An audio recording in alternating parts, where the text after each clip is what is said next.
zero chemistry. When I say zero, I mean zero. There was nothing. Despicable. The chemistry was non-existent. I don't know why anyone in the world thought for a second this K-drama was good.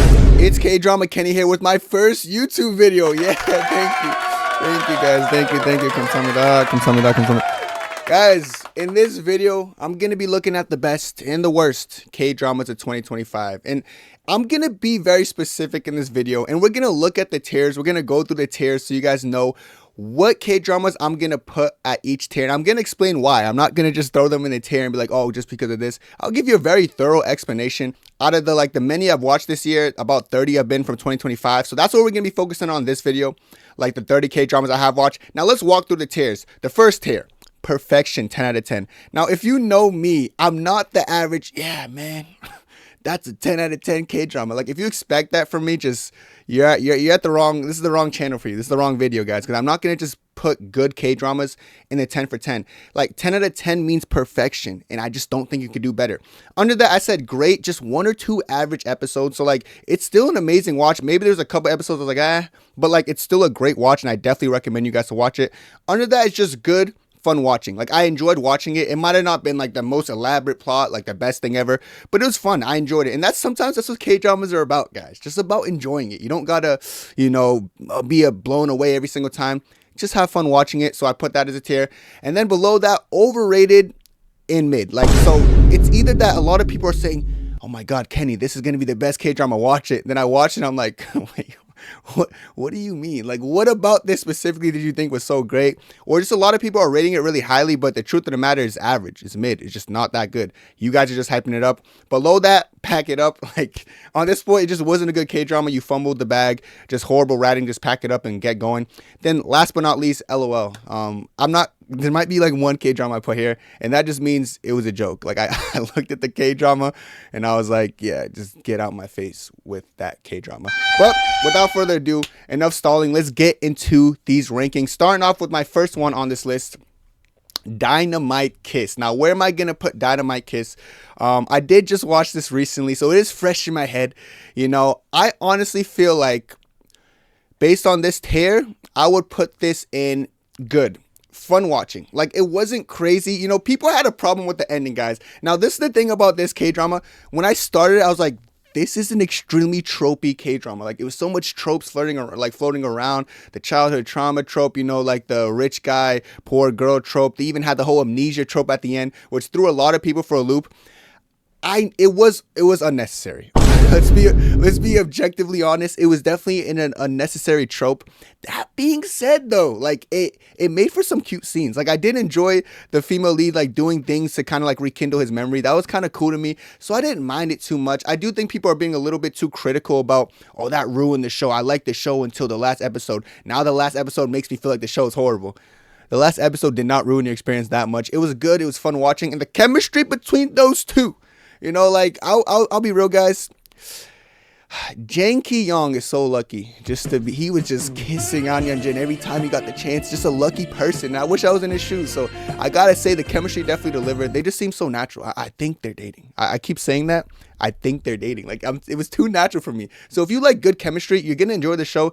And overall, it's a fun watch. But moving on from that, next up, we got Melo Movie, another K-drama I watched that I did enjoy. I feel like this K-drama is one of the more underrated K-dramas of 2025. I feel like the plot was pretty deep. I feel like the chemistry was there. Park Bo-young she just always has chemistry with everyone.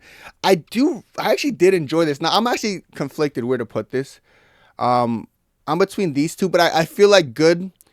And it was a fun watch. Like, it was, like, when I say fun watch, I don't mean like, oh, it was all happy all the time, because it had some sad moments. I do think it was better than Dynamite Kiss, so I'm going to put it ahead of it, but I'll put it in the same tier. You guys are going to enjoy the show. I feel like it's definitely overlooked. Like, I don't think people be talking about this. Why don't I hear more people like, oh yeah, Kenny, what about Melo Movie? I don't hear that much, and I feel like I should hear it more. So, like, very underrated K-drama. If I had to recommend something from you guys that people don't talk about, I'd probably say a Melo Movie first.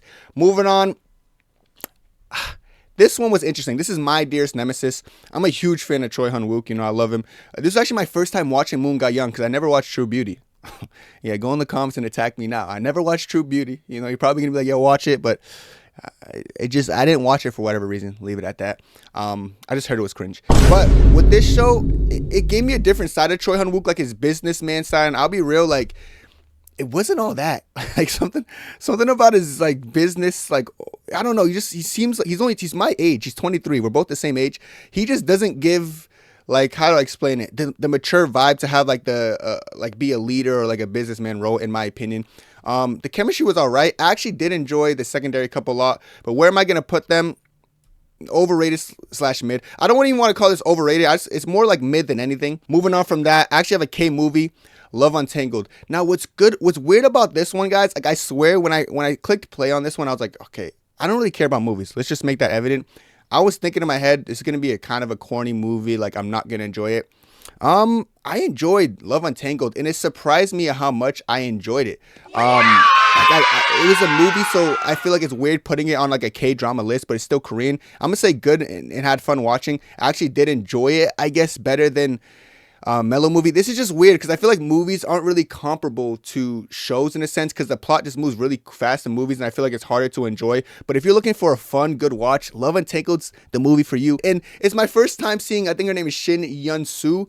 She was talking, dude. Also, and Circling Watermelon, she was mute, so like I didn't get nothing from her. But like the contrast between those two roles, it shows how good of an actress she is. So I do enjoy her as an actress, and I hope to see more of her. But I'm gonna put that good and fun watching. I did enjoy Love Untangled. Next up, I got Trauma Code. Now, this one was interesting. Like, I feel like I hear a lot of great things about this. The male lead for this one did win a Beck song over Park Bo Gum, which was a little bit surprising to me. So that's actually why I went back and watched this show, because I did miss it. And Trauma Code was good. It was a good action hospital-esque K-drama. Where would I put it? I would put it in good. It was fun watching. Like, I enjoyed it. I would have loved that there's some kind of romantic element. Like, maybe I'm a romantic person at heart, because like I love the romances, dude. And there was some potential for romances that I feel like didn't end up developing in the show. But I think good and fun watch. You know, so far nothing has hit the great perfection rating. And I guess I'm a strict rater, but I'm really not that strict. Next up, I'm cheating, guys, and excuse me for this one, but The First Frost. Now, this is a Chinese drama, and actually my only and first Chinese drama I've ever watched. And I'm just going to add it to this list because why not? You know, like, you can't say, oh, make a video about Chinese dramas. I only watched one so far because you guys pushed me to watch this one. And I think I'm going to put it in great, 1 or 2 average episodes. Like, I just enjoyed the slow burn of this. It is my first impression of Chinese drama. I did watch it like about a little bit under a month ago, maybe. And I was pleasantly surprised. It was a good show. The show definitely surprised me. You know, it's definitely opened the gateway to more C dramas. People keep telling me I gotta watch Hidden Love. Unironically, I feel like I'm gonna enjoy Hidden Love less. That sounds weird to say, but I don't know. That sounds weird to say, but I do know the stories. They're not necessarily like, you don't need to watch both, or you don't need to watch one first, but I do know like some of the characters in the stories have their own storyline in the Hidden Love show. I like the secondary couple in the show. I wish they had more screen time. Just a good show, a good slow burn. If you like slow burn, there's no way you don't like that show. So I know it's a Chinese drama, but congrats on making the K-drama tier list. All right, moving on. It's about time, chat. It's about time we get a banger, you know. We're getting a good one in here. Now, when we are in the talks about best show of 2025, it's not just, oh, well, I think this show's the best. I think that show's the best. It's what show is the best show of all time? I think it's When Life Gives You Tangerines. When it comes to best show of all time, I don't think there's a show that's better than When Life Gives You Tangerines. I think with this one, it was the storytelling, the dynamics, like just the generational similarities in the show. As you would see, like, the parents of the parents. Like, I just think it was such a well-executed show. And, like, the romance, it wasn't like some smut romance, guys. It was, like, a romance with deeper meaning. Every character had a significant role. Character development was beautiful in the show. I just can't believe a show was this well-written. To this day, I still can't believe a show was this well written. It's just amazing to me. This is a masterpiece in itself, and I don't think I'm ever gonna watch a K-drama better. And so understand when I say this is probably the best show you could ever watch in your entire life. I'm not trying to gaslight you. I'm not trying to like just say, oh, and I know there's people in the world who aren't gonna be like, they're gonna watch like, oh, I thought it was a little bit mid, man. Kenny, I thought the show was mid. But those are the same people who like, yo, business proposal, 10 out of 10, magnificent, great storytelling. Like, I'm not trying to come at business proposal right now, but there's significant difference, guys, in like everything. There's differences in everything. You guys got to understand this. You got to realize it. When it comes to storytelling, writing, and overall masterpieces, I just don't think there's a K-drama that does it better than this show. Like, it was just such a well executed show, which is why it's going to be my first thing on the tier list perfection. Next up, guys, we have Friendly Rivalry. Now, this one actually for me was a pleasant surprise. Like, I'll be real, Friendly Rivalry, like I watched it because like I heard a lot of great things about Hey Ri, and this is actually my first Hey Ri show. After this show, I actually went back and watched Reply 1988, which is one of the best shows of all time. But for this one, like I watched this one, I was like, okay, it was all right. I don't know what I expected. I just didn't expect something crazy elaborate because it's like high school dramas for me. I don't really expect them to be that crazy. I don't know if that's just a me thing, but I expect them to be like interesting if done well. This one was done well, and I feel like it's good. It was a good fun watch. I'd probably put it like at the end of good but fun watching. It was a good watch. It was fun. It was entertaining. I liked the little chemistry Hey Ri had with the other female lead in the show. It was cool. It was probably my first girl love drama, I guess, if you call it a girl love. I don't know if this counts because yeah, they didn't really get together. They just had like something going on. I consider it a girl love drama, so probably my first of that. And I was actually pleasantly surprised about the pacing. It wasn't like wicked long episodes, you know, which made it more enjoyable, unironically, because they didn't like overextend episodes and like you were never bored throughout it. So it was definitely good and fun watching. Next up, I got Weak Hero Class Season 2, I believe. This is the second season. I'll be real, I did watch season 1 and season 2 back to back because I watched it for the first time this year, because when I heard this was coming out, I was like, you know, I might as well catch up to the previous season. So I watched it all in one sitting, and it was a pretty good show. It was a pretty good show. So where would I put it? Honestly speaking, I'm gonna put it in good but fun watching. And I know people are gonna be like, but can you? Weak Hero Class is the best show of all time. I don't think so. I think it was a good show. I think it was intriguing. I think I liked season 1 a little bit more. Technically, I'm supposed to be ranking like season 2 because that's the one that came out in 2025. But overall, I'm just gonna say good. It was fun watching. There's nothing else to really say. I do know this is a lot of people's favorite K-drama, and I'm not trying to just make it hard to get in that higher tier, but this just wasn't all that for me. It was good, it just wasn't all that. I just don't understand how this is like the best show some people ever watched, if that makes sense. Maybe you guys need to expand your K-drama horizon. That's a hot take. I apologize, and I know I'm a little bit, I have some hot takes here, but it's still a great show, and I will recommend watching it. Just not one of the best shows I ever watched in my life. It is what it is. Moving on, we got Dear Hongrang. Now, the thing about Dear Hongrang, it's a romance. And the plot itself seems a little bit weird because it's like, it's almost like, this is not what it is, by the way, but it seems like the male lead and the female lead are siblings initially, which is not the case. I do feel like that was it was a little bit of an awkward storyline to build it off of, but I will say it was a great show to me. It was a great show, had like maybe 1 or 2 average episodes. The plot was actually really deep. The chemistry was definitely there, and I enjoyed Dear Hongrang. I'm going to put it in great, maybe 1 or 2 average episodes. Moving on, we got 9 Puzzles. Now, I liked 9 Puzzles. 9 Puzzles is kind of like a sleeper show. I feel like it's one of the better thrillers that not much people talk about. Now, where would I put it is even I'm questioning, because I did like, there was plot twists throughout the show. Oh my god, you know, I love Park Gu-young. Like, when I say I love her, I mean I love her. There's some actresses I'm like, dude, I love that. Park Gu-young happens to be one of them. And I loved her role here. Kim Dae-mi, she's such an interesting person, because I've seen her on different K-dramas. I've seen like her, my favorite things when she's like in some kind of thriller-esque things. She just does well here. This K-drama is pretty good. I'm actually stuck between good, fun watching, and great, to be honest. Where would I put it? Fuck, I'm going to say good, fun watching. I'll put it at the top of it, though. You know, I'm being a little bit strict today, but it is what it is, man. You know, I don't make the rules. I just make the rules. Like, I literally made the rules of these tier lists, and I'm still over here struggling with it. Listen, it was great. It was a good watch. It was a good watch. But moving on, I'm going to go Our Unwritten Seoul. Now, this show is so good. Fun fact about this show. I don't know if people knew. When I first finished the show, I dropped my honest rating and review about this, and I gave it a 10 out of 10. Since then, I did drop it down to about a 9.7 out of 10 when I did some thinking, but to be honest, this show was just so good. I like both storylines of the sisters. You know, I feel like the show had really good emotional presence. I wasn't really bored ever watching the show. Um, that being said, although on paper I gave it a 9.7 when I updated it, I'm gonna still put it in perfection, 10 out of 10. I think this is very close to a perfect K-drama. It might not quite be perfection based on my standards, but the reason I'm going to give it the nod of putting it in perfection because I do think Our Unwritten Soul is significantly better.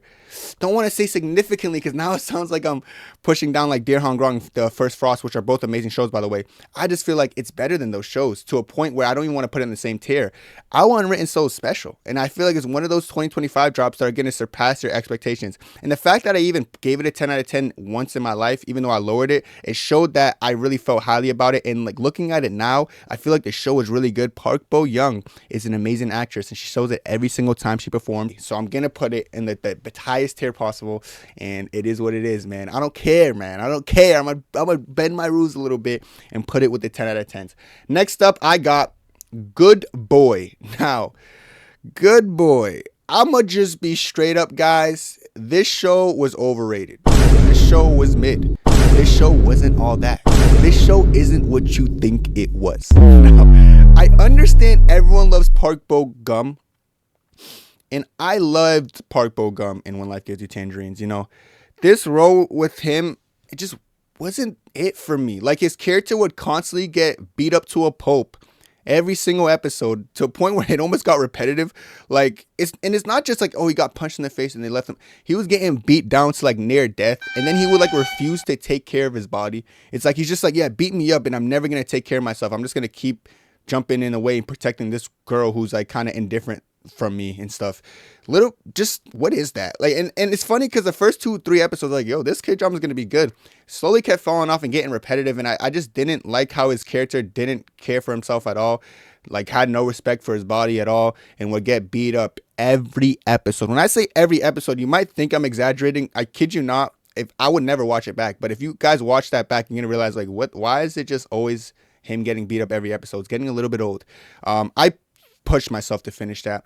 I'm gonna put it in overrated and mid, not and pack it up, because like I said, it started pretty well for me.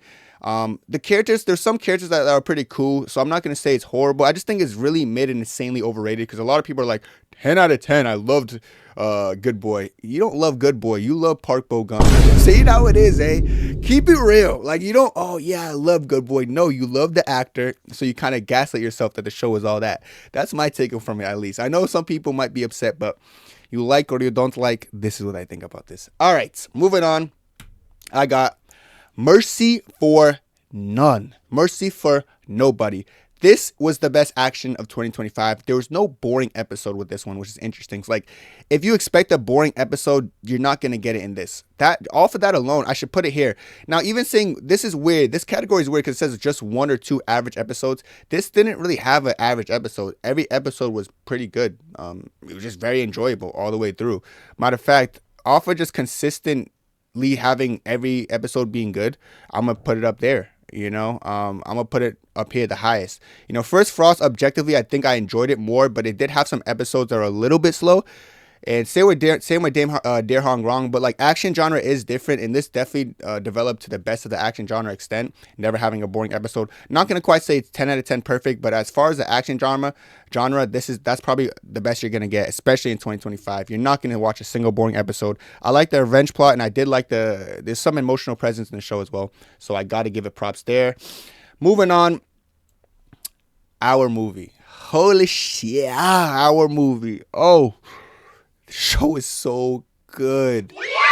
So good. Like, after the show, I was thinking to myself, is this better than When Life Gives You Tangerines? And then I said no. But it's one of my few 10 out of 10s. Keep in mind, chat, out of every K-drama I've ever watched in my entire life, I only gave 10 total 10 out of 10s. Those who know those know what they are, you know, and this is one of them. So this is one of those shows I gave the perfect rating to, and it's just such a well-executed show. Nam Koo Min is in 2 of my 10 out of 10s, My Dearest and now this show. It's just the yearning in his expression. gives such a strong emotional presence just through his eyes alone, the way he stares at his female counterparts. And I feel like Jun Yo Bin was a perfect person to match him on this show. You know, she has strong emotional presence too. The storyline of the show was just so well executed. It's very heartfelt. The emotional presence is just through the roof. It's one of those K-dramas that make you reconsider every other K-drama you watch and makes you question, were those K-dramas even that good? That's how good this K-drama is. Just one of those K-dramas you have to applaud, and one of those ones you realize that you're never going to watch something as good as that in the near future. So I have to give it that a 10 out of 10 perfection.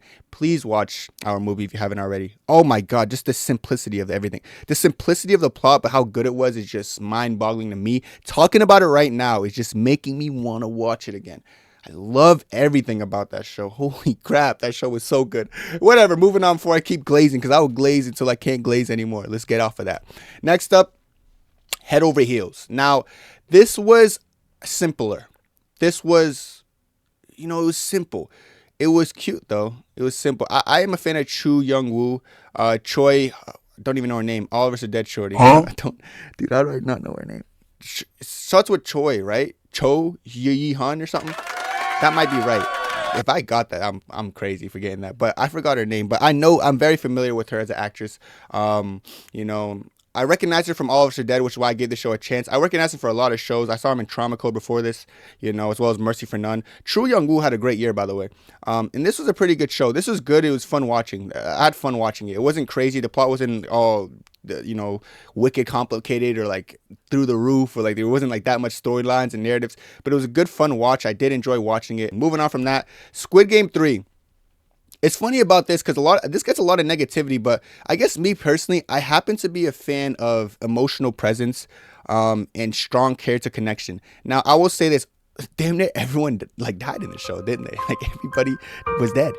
But sometimes when deaths happen in K-dramas, I'm like, okay, I just don't care. What this show did a really good job is like they got us emotionally invested in the characters and made their deaths very significant. So you might be like, it's unnecessary to have every character die, but if that character death had a significant impact on you, it means the show did a good job in the writing to get you emotionally invested, which just goes to applaud the show. I thought this was great. I'm going to put it great. Maybe 1 or 2 average episodes, but even then, maybe it was an average episode or 2, but I just really feel like the show was great. I feel like even the ending was it was but I did really enjoy Squid Game. As a series in general, one of the best K-dramas of all time. Yes, very popular, but I feel like the popularity is justified. Moving on, Beyond the Bar. This one was interesting. I think what upset me about this is that, I don't know if the ones who watch this are going to understand, them not progressing the male lead and female lead was a little bit upsetting for me. Maybe I just wanted a kiss scene or something. They did make up for the secondary couple, which I feel like had pretty good romance and chemistry. But I was missing something. Huh? I was missing something. I actually did enjoy the cases, though. I can't lie. See, I'm in between a little bit mid, overrated-ish, or good fun watch. That being said, I'm going to say good fun watch. I actually enjoyed it a little bit more than some of these. I think I'm going to put it like right here. Beyond the Bar. Yeah, it was pretty solid. It's interesting when shows that go into like the lawyer, the law firm, all that, when they have interesting cases, like cases that actually intrigue you. Some of the cases even carry like emotional presence that had me kind of in my feels. So that's well done to the writing, well done to the show. So I will put it in good but fun watching. The only reason I was thinking of putting it overrated because people hype it up, but there really wasn't much. There wasn't much just chemistry being displayed. There was chemistry being displayed, just not confronted. All right, moving on. Genie Make a Wish. Now, this one's interesting because just so gimmicky. When I first saw this show, I'll be real, it was just so gimmicky for me. I was like, the plot is just gimmicky. Everything's gimmicky. Pack it up. Pack it up. Wasn't good. Pack it up. Pack it up. I'm sorry, man. It's not that I didn't enjoy it. It's like not that I didn't enjoy it. It's just that it wasn't enjoyable. Like the chemistry is what saved it for being an LOL. Like me just like laughing at it because the whole plot was kind of corny. I will say towards the end, it kind of got somewhat all right. I did watch it all the way through. I just think it was the chemistry that made me stay. Kim Woo Bin and Bae Suzy, it's not their first time working together. I never watched Uncontrollably Fond, but I heard great things about it. But for this one, man, I got to be real with you guys. I just pack it up. Like, just give them a better script. It was, the first 2 episodes are probably the worst. Like, it was so cringe that I was laughing at this. I was like, I never thought I could watch a K-drama this bad. All right, next up. This is not a K-drama. but it was the first and only Japanese drama I ever watched, at least in the Borderland. I'm gonna keep this simple because it's not a K-drama. Overrated and mid. I didn't enjoy the third season at all. Matter of fact, not at all, Kenny. Don't be too mean. All right, I just didn't enjoy at all. I'm sorry. I just gotta say it again. I'm sorry, guys. Like, I know the Japanese drama is my first and only one, and it didn't convince me to go back in the Japanese genre anytime soon. Like, the C-drama did a good job. I'll be watching more C-drama after First Frost. This one, I don't really care, because this is, like, the most hyped up one. Not even just season 3, guys. I didn't really, like, the whole series in general was a pretty, Like, I just expected more. Extremely overrated for me. People said it was better than Squid Games. They lied. They lied. So if you haven't watched either, or if you watch both, I don't know how you guys could think this is better than Squid Game. Moving on from that, Bon Appetit, Your Majesty. Now we're talking, boom, straight up in the top of greats. Can you move? Okay, good. In the top of greats, I'm going to put Bon Appetit, Your Majesty. Just really good. People compare this to Mr. Queen. I actually watched Mr. Queen after I watched this, and I actually think this is better than Mr. Queen. That's a hot take as well. I really enjoyed this show. I feel like this show was just very well made, very well developed. It had everything, you know, had a good romance, you know, it had a great happy ending. I love a happy ending. It had a great happy ending after putting us through like emotional roller coaster, which is really good. And Lee Chae-min, it was my first time watching him and he took this role on short notice, by the way. His acting was amazing. It was cinema. It was something you applaud, you know. Him as an actor, like, it makes me want to watch him more off of that performance alone. I know he's a big fan of Yuna. He gets to work with someone he's a big fan of. That must be cool. And he has a girlfriend. Despite having a girlfriend, he still delivered, you know, in the chemistry. I feel like him and Yuna had great chemistry. Just overall, a really good show. One of the best watches of 2025. So I'm going to put it in great. Maybe just 1 or 2 average episodes. This is a K movie. It's called Mantis. This had Park Gu-young in it. You know, I love Park Gu-young. Also, I think his name is Yim Si-won. He was in Squid Game. Some Squid Game cast in this. For a K movie, I know I kind of rate movies and shows a little bit differently. That being said, for this one, how about we pack it up? Pack it up, pack your bags, and get out the house, dog. I am not gonna lie, I did not really enjoy it. You know, I kind of gaslit myself that I did love it because Park Gu-young and stuff, but like deep down, this was kind of garbage, Not that good. So I'm gonna say pack it up. Not gonna put a LOL because I won't disrespect Park Gu-young like that. I could never. Not my girl. But pack it up. Sorry, pack it up. I'm gonna leave it at that. I don't want to get too disrespectful. Moving on. As You Stood By. This was pretty solid. I liked As You Stood By. One of the better thrillers, like I said. Similar to 9 Puzzles. They're very similar to me in ratings. I'm gonna say this was a fun watch. Yeah, it was a fun watch. Yeah, it could have been better, maybe. Could have been worse. I had fun watching it, which is the purpose. You know, Lee Yu-mi never disappoints. I feel like the plot was pretty intriguing. You know, maybe there's some episodes I feel like, you know, but overall it's pretty good. Between this and As You Stood By, probably like the competition for the best thrillers of 2025, maybe. Lee Yu-mi always kills it. I love Lee Yu-mi. She never had a bad role. She always has emotional roles though. Like, leave me alone, Lee Yu-mi. Stop trying to make me upset constantly. But other than that, great role. All right. Next up, Tempest. Woo! Tempest. This show was so good. The only reason this show didn't get a perfect score for me, by the way, was the ending was a little bit like, how can you... I don't want to say the ending ruined the show, but the ending was the separation from a perfect 10 out of 10. This is the best thriller of the year. I was wondering, this is the thriller that's way better than every other thriller this year. I'm just upset that it threw a 10 out of 10 because I just want to put this here for my ego. I actually think this and Our Unwritten Seoul are pretty similar in rating. Dude, no, I'm punishing you. Why did you gotta mess it up with the ending though? Like, don't look at me sideways because I didn't put you in perfection 10 out of 10. You were perfection. You were 10 out of 10. And I'm not someone who tries to let the ending like gaslight me the whole show. Because even like I have Crash Landing on You as one of my 10 out of 10s, guys. But the ending wasn't even all that great to me. This one was one of those shows though, like the ending just wasn't good. It wasn't good. It's not going to take away from how great the show really is, because I do think Tempest is one of the best shows, if not the best show of 2025 to some people. I just feel like the ending just is what separated this from being a perfect show. A 10 out of 10, a perfection. And from being, you know, not quite perfect, but Rome was right there. Didn't really have a boring or average episode at all. Every episode was almost chef's kiss. The acting was great. You rarely see in Korean shows, like, you know, people speaking English well. Don't expect that in this show. These people are fluent in English. The acting was great, and just American acting was great. Same with the Korean acting. Everything was just great in the show. The chemistry, don't get me started. With Jun Ji-woo and Gang Dong-won, I believe his name is. Just the chemistry, the kissing scenes. They had Kiss of the Year, too. Like, that was definitely Kiss of the Year. You know, it's such a good show. I hate that I can't put it perfection just because the ending. Shame on you. Shame on you, writer. How could you? All right, moving on from that.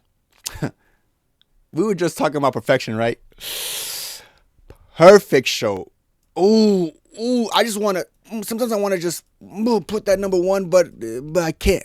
Guys, You and Everything Else. You know, if someone told me, what show can you talk about passionately for 24 hours in a row, I'd probably pick the show even over When Life Gives You Tangerines. You and Everything Else is just had me filled with opinions, had me feeling every emotion. It was definitely the saddest K-drama I ever watched, you know. Park Ji-hyun gave me probably the best acting performance I personally ever seen in my 23 years of living. Okay? I've been alive walking this earth in 23 years. I've never seen acting as good as Park Ji-hyun. Her character is so complicated, and I'm a Song-yeon defender. Not because I just think Park Ji-hyun's attractive, right? It's not because of that. Such a complicated character who I tend to defend a lot because I can see her side of the story a lot of the times. I can make a whole video on this, guys. Like, just such a good show. Kim Go-yeon killed the role as well. It was so deep. The parallels were crazy. Like, the contrasting opinions that they have on each other, the foundation their friendship was built on. Like how initially Song-yeon's character saw Kim Go-yeon's character and was like, you know, my family loves her more than love me. Everyone's choosing her over me. She's getting the guys I like. And then on the opposite scope, Kim Go-yeon's character is looking at Park Ji-hyun's character like, she just has a nice family. She lives in a nice place. She has a brother who cares about her. It was just the contracting things. And then when they got into adulthood, they liking the same guy and stuff. And Kim Go-yeon's feeling like, why is she always got to go for the guys I like? And why is the guy that I like folding for her? And then she's seeing it like, why is she always and at the end winning? Oh, man. Like, look how much I don't even want to get into it, man. Because I could really talk about this all day and waste your time. I love this show. This show is perfect. And if anyone thinks this show is better than When Life Gives You Tangerines, I don't care. And I probably agree with you on some days. If you ask me on a Tuesday, I probably would agree with you. Ask me on a Wednesday, I'd be like, don't ever disrespect When Life Gives You Tangerines like that. Nonetheless, 10 out of 10, perfection. Mwah, chef's kiss. If you don't like that show, you have bad taste and take it personal. Moving on, 100 Memories. This show was what I call mid and overrated. It was mid to me. It was actually started off pretty promising. The chemistry just wasn't there. The more I seen the show, I was like, the chemistry between the leads just aren't there. Kim Dae-mi, like, for some reason, her in like romantic K-dramas just doesn't hit as well as her in thrillers. Like, I don't know what it is about. I don't know. She just underperforms in romances. Or it's not believable. Maybe she just hasn't had a great counterpart. Next up, Miss Incognito. You guys know I love Jun Yo-bin. You can see her up here in the perfection 10 out of 10. And Miss Incognito is going right next to that. Psych, are you crazy? Pack it up. Pack it up. Pack it up, Jun Yo-bin. You know I love you, but you got to pack it up and pack it up tomorrow. You got to get out the crib tomorrow, you know? I didn't like this show. This show was the ending was a little bit good, but like this show got so sidetracked going into like the countryside and like the cringy characters. Like when I say cringe, I mean cringe. And I know K-dramas are cringe, guys, but these are more cringe than even you would think and expect. This is pretty cringe and bad. Didn't like the characters at all. Some characters' whole storyline was just trying to like, I don't know, like get a preschool removed. Like, dude, just unnecessary cringe. You wouldn't believe how like unnecessary the show seemed at times. It was just a joke of a thing. So pack it up. Next up, now this is Would You Marry Me? I don't know if you guys know what that show is, but there's a reason I had the LOL category. Welcome to LOL. This is the worst K-drama I ever watched. Now, I made my rating and review on Would You Marry Me? And I remember I was getting a lot of like hate comments. They're like, what? How could you, man? Disrespect Jung So-min. I love Jung So-min. Jung So-min and Choi Woo-shik had zero chemistry. When I say zero, I mean zero. There was nothing. Despicable. The chemistry was non-existent. I don't know why anyone in the world thought for a second this K-drama was good. I don't think it was that good to me. I'm sorry. Like, I'm not trying to be a Debbie Downer. I'm not trying to be a hater. I'm not trying to be someone who's trying to be different. I just feel like when it comes to rom-coms with lackluster plot, like, how do I explain this? Lackluster plot is a thing. Like, I think Dynamite Kiss had like kind of a lackluster plot in a sense, but the chemistry made up for it. When you have a lackluster plot, chemistry of the main leads got to make up for it. And if that fails, then the chemistry of the secondary romance can fall back on that. Thing about this show, plot was corny. The main leads had no chemistry. The secondary couple didn't progress. Not even a kiss scene. Are you kidding me? Are you pulling my strings? Are you fiddling with my? Okay. Okay. My point is, bro, I just didn't like the show. Like, it was bad. It's the worst show I ever watched. I gave it the lowest rating ever. I gave it a 3.5 or 3.7 out of 10. It wasn't a great show. And if you think it was a great show, I don't know how you thought it. Maybe we have different taste. I know there's someone in the world like, Kenny, this is a 10 out of 10 perfection. Keep dreaming, kiddo. All right. Let's move on from that. Last but not least, we're going to end it off with this one. Dear X. Now, I actually remember like watching this show like maybe 3-4 episodes, maybe 5 episodes in. I was like, okay, this is on par with being 10 out of 10. Great. I did think the show fell off a little bit towards the end. The show was cool though. It was different. It was unique. I love Kim Yoo-jung's performance in the show. It was cool. You know, the side characters were pretty cool. Just the ending felt a little bit rushed and abrupt, and I don't even like how she survived. I'll be real. But I'll still say it was good, fun watch. It was a fun watch. Maybe around here. Yeah, good fun watch, you know. Ending didn't really make sense. And there's people in the world who like keep glazing Kim Yoo-jung's character. Like, she had a great acting performance, but like they started hating on my boy Jun So. Like, Jun So was so toxic. You should have just let her be evil and just like, yo, shut up, dude. Get out of my face with that. Like, I don't know how people glaze that character and like hate on Jun So. But hey, it is what it is. But overall, I think Dear X it had crazy expectations, high expectations, but it didn't really quite live up to it, in my opinion, to the best extent. But this is my tier list. This is every drama I believe I watched in 2025, including like, not every drama. This is every 2025 drama. You know, I even included like one Asian drama, one Japanese drama. Like I said, I watched a lot more dramas this year. Just not all of them were 2025 because I kind of was really, I'm newer to the scene. People don't even know. People think I've been watching K-dramas for years. If only you guys knew. 2025 is when I really started like hunkering down and watching for real. But this is every K-drama. These are some of the best and some of the worst. So if you get anything from this video, it should be that When Life Gives You Tangerines, You and Everything Else, Our Movie, and and Our Unwritten Seoul is amazing. Tempest also amazing. Just a lot of great shows, guys. But let me know what you guys think about these down below. Let me know what your favorite show is and your worst show is. And that's it for me. I'll see you guys later. God bless. Peace.